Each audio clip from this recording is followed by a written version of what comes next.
is no longer possible except by self-incrimination. A fair trial, in my view, would at that stage be stopped, for it threatens thereafter to infringe other constitutional rights protected by Section 10 and Section 12. Paragraph 16. It has been held that, generally speaking, questions of credibility of state witnesses do not play a large role at this stage of the trial.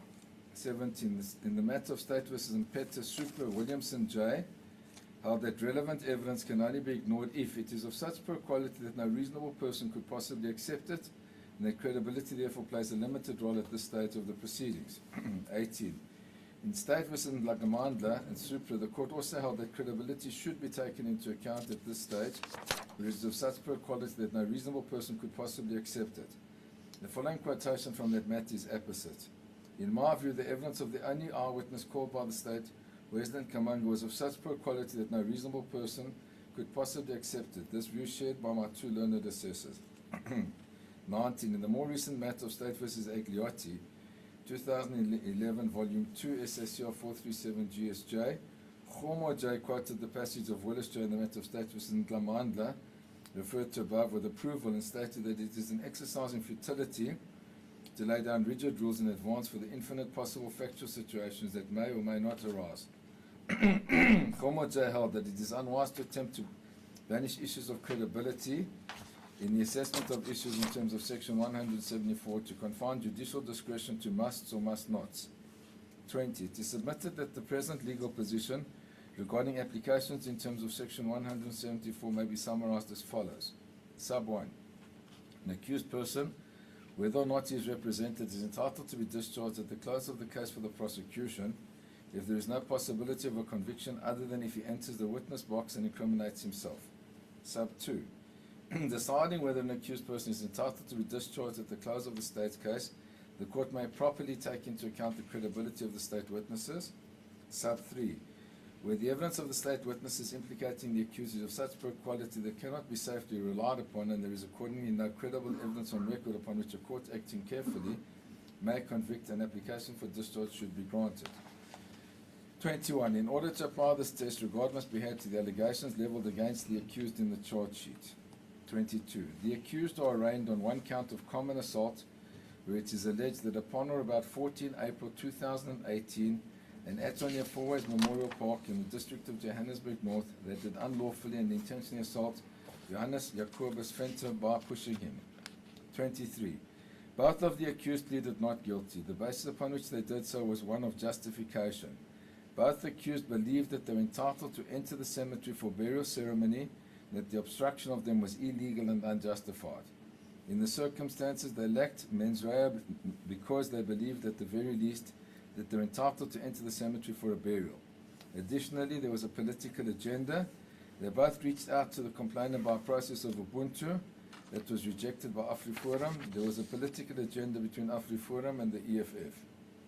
24. The state led the evidence of two eyewitnesses, Colonel Fenton, Staff Sergeant Mapisa, and four witnesses who dealt with the evidential material and chain of custody relating thereto, Mr. Klingbiel, Colonel Bronkhorst, Colonel Sianejo, and Warrant Officer Smith, and showed a video depicting the event.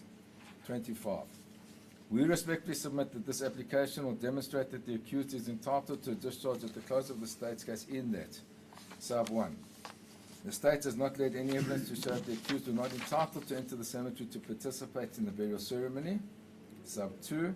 The evidence led does not show that the accused had the intention to assault the complainant. Sub 3. The accused is not required to give evidence to supplement the state's case. Subheading the evidence. 26. The first witness called by the state was the complainant, Colonel Johannes Jacobus Venter, testified inter alia as follows. Sub 1. He was based at the South African Police Service Presidential Protection Service, Head Office in Pretoria. Sub 2. He had 36 years service, of which 6 years were in that unit. Sub 3. He was a planning officer responsible for the protection of the President, the Deputy President, heads of state, former heads of state, and former heads of state of the Republic. Sub 4. On 14 April 2018, at approximately 15:40, he had been on duty at Fourways Memorial Cemetery in uniform at the main entrance with two other women. Sub 5. The hearse had arrived, followed by the President, the Deputy President, heads of state, and previous heads of state. Thereafter, a Mercedes-Benz Vito came to the gate. Sub 6, he did not see any visible vehicle permit. Sub 7, normally the permit is placed on the left-hand side of the vehicle on the window. Sub 8, such a vehicle permit means it gives you permission to enter the said premises. Sub 9, he stopped the vehicle and spoke to the driver, informed him that the leader of the EFF, namely Mr. Malema, accused 1, was inside the vehicle. He then saw Mr. Malema inside the vehicle. He greeted him and informed him that the vehicle cannot enter. They had to walk inside. Sub 10, they will drive in. Sub 11, he then said that he will first get permission from the Venue Operations Center, or VOC. He then tried to contact the VOC. Sub 12, he was then pushed from the right-hand side but could not say who had pushed him. Sub 13, he then saw Mr. Malema jumping out of the vehicle. Sub 14, Mr. Malema said, "No white man will stop me."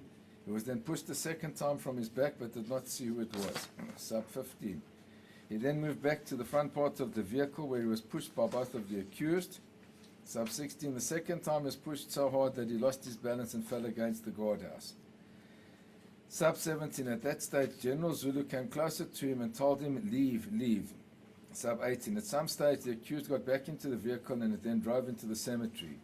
He had no idea who had given it permission to do so, as neither he nor General Zulu had given such permission. Sub 19, General Zulu is his senior and works at a different department of the SAPS. Sub 20, the vehicle was stopped because the whole convoy was already inside the premises. It came afterwards and had no escort. Sub 21, he had been instructed by Lieutenant Colonel Mutaung that only the immediate family and the president could enter the cemetery. The rest of the people would remain at the stadium where big screens had been erected to televise the funeral proceedings.